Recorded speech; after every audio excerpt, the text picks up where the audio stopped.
There once was a plain of darkness, speckled with remnants of stardust. Out of the stardust came an entity cloaked in night. His name was Ambrosis.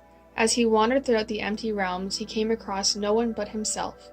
With a choked gasp, he began to sob, his tears falling into his palms. The tears, he realized, could be formed into whatever shape he desired. Ambrosis carefully fashioned the earth, his salty tears enveloping the planet in a great flood. His crying, however, would not cease.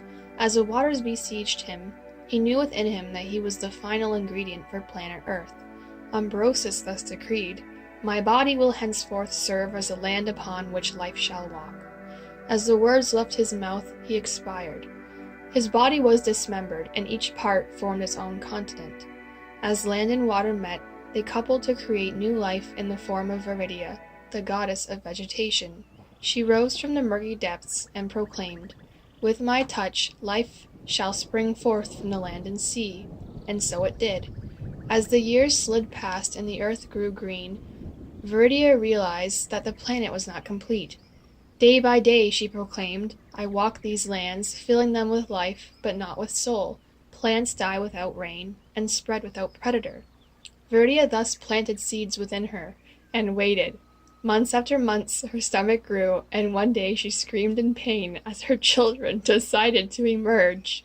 After hours of labor, she bore triplets, Rhea, Zephyros, and the Child of Light. Viridia's energy was depleted and she died. The Child of Light was swept away into the sea. Rhea and Zephyros were left to care for themselves.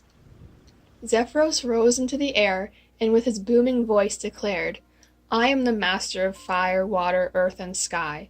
The waves shall bow to my command, the clouds gather at my voice, and the wind blow in my direction. No longer will my mother's trees and flowers beg for the taste of rain." With that, weather came to be.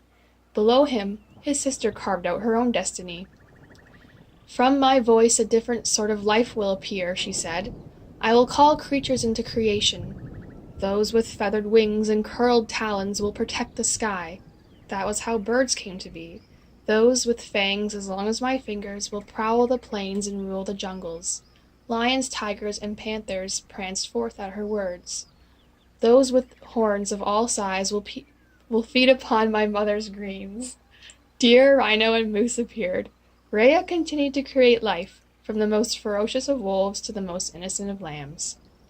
Earth was at last sustainable, with plants enough to feed the deer and deer enough to feed the wolf. Zephyros managed the rain and the snow, the hurricane and the tornado. All seemed well, except for the Child of Light. After he was swept away from land, he was swallowed by the earth and trapped within darkness. He was cursed to wander the underworld, alone with nothing but his own light to guide him. Jealous of his siblings who cruelly forgot him, he came to represent the evil of the world. With evil now present, order in the universe was restored, and the gods lived in harmony until the end of time.